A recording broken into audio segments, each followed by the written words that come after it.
Alright, so in this video, we're going to talk about how to install a winch on an ATV, and we're going to do it step by step, but we're going to try and cut out all the crap.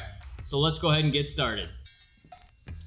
Alright, so the first step that you're going to want to complete is prepping the front of your machine. Now, if you already had a winch and you're just replacing it, you could skip this step, but if you're just putting a winch in for the first time, you're probably going to have to remove part of your machine. For example, on this scrambler, we're going to have to remove this piece of plastic so that the winch plate can actually get mounted in there. And that's another important thing to think about. If you haven't bought a winch, or if you just bought a winch and you think you're just going to install it, keep in mind that specific machines need specific winch mounts. So you have to make sure you get the winch mount, which is usually going to be a separate purchase from the winch itself.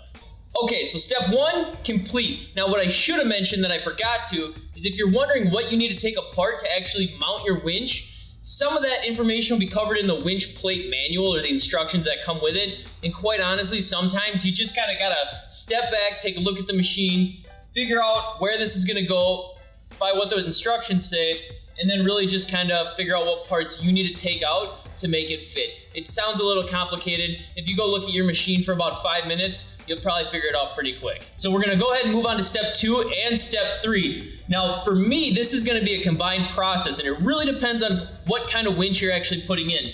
With the winch plate that I have for this scrambler, actually requires that the winch be inserted first and then bolted in, and then this will all just slide in. That's not always the case. That's why it's 2 steps. So one step is actually mounting this on your machine, and the other one is getting your actual winch mounted onto the winch plate. All right, so step 2 and step 3 are complete, which is basically the mounting. We've got the plate attached to the vehicle and the winch attached to the mounting plate. Now, step 4 is actually just gonna be to attach the rollers and your actual winch cable hook here. And then from there, we'll start running the electrical.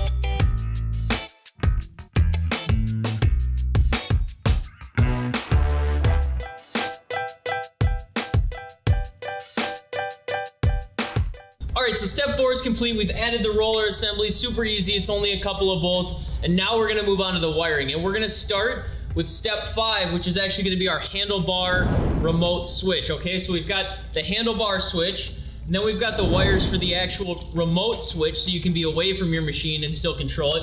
And then of course, all the power wires and the solenoids and all that kind of stuff. So, like I said, for us, step 5, we're gonna start with the handlebar and then we're gonna move from there. Now this isn't overly complicated. It's really easy to mount, and then you've got a couple wires, some which will go into the solenoid, and then one, you'll have to figure out what the power wire is coming off your ignition and hook it into that. So to figure out where we need to put this red wire into our ignition system, we're gonna take a multimeter, we're gonna take our wiring harness out of the ignition, and then there's 2 things we need to figure out. Which one of these is hot all the time, and then which one is only hot when connected, so when the circuit's closed or open, realistically. So the first thing we want to do is identify which one's hot all the time. So I can take a couple ways to do that, but what I like to do, if I don't know, is I'll just take this, I'll put it on the battery in the negative, and then I'll just take my positive and touch to each one of these and see when my multimeter gets voltage. Now, in this case, I just so happen to already know that it's this one on the end. So if I were to take this and connect it here, I can see, there we go, about 12 volts, right? Now I just need to figure out which other wire would be hot when these 2 are open. So go to the first one, multimeter, no change. Next one, 9.5 volts, there we go. So I can go to the next one too, try that one, 9.5 as well. So now that I know that, I can come back here, and all I need to do is just tap into this wire right here. So I'll splice that, and we're good to go.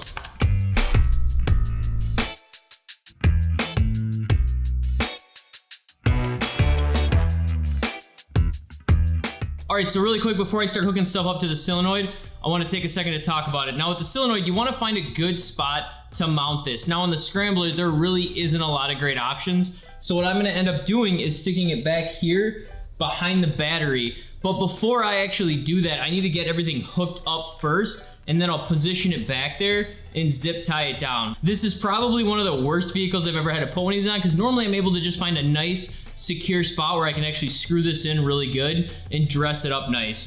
But this will still work just fine. I just have to put it where I want, get all the cables right to it, and then position it and zip tie it down. So when it comes to plugging this into the solenoid, it's extremely easy. Black to black, green to green. Now, one thing I do need to mention, if you are going to install the winch remote, so this guy here, you're gonna need to run the cable for that too. Now, I'm not doing that because I don't want all the extra cables and I don't want to carry the remote and all that with me anyway. So I'm only gonna install the actual handlebar switch. So I only need to worry about these 2 wires. So to clarify, if you are gonna install both remotes, make sure you have 2 red wires going into your ignition, and then you hook up all the wires to the solenoid at the same time, because the other plug will act like a jumper. But again, I'm not doing that, so I can just plug these directly into here. All right, so step 5 is gonna be running the power cables from the solenoid down to the winch. So all we have to do is really just follow the colors. If you look here, we'll plug this black cable onto the black portion of the solenoid marked here, and then this red cable onto the red portion of the solenoid marked here. And then as far as the winch itself, we'll run the cables down how we want. You can clearly see that the red cable goes here, and then the black cable goes here. Ugh, so close to being done, I can taste it. So one of the final steps is gonna be to hook it up to power. So we're gonna take our red, which is our positive and has a circuit breaker, and we're gonna hook it up from the battery to the solenoid. Now make sure when you do this, your circuit breaker is gonna say BAT or some similar phrase on it that should indicate which side of the circuit breaker needs to be attached to the battery. And then you have your ground or your negative. You're gonna take that and attach it from the solenoid to the battery as well. Once you've completed these 2 steps, we're ready to test it out.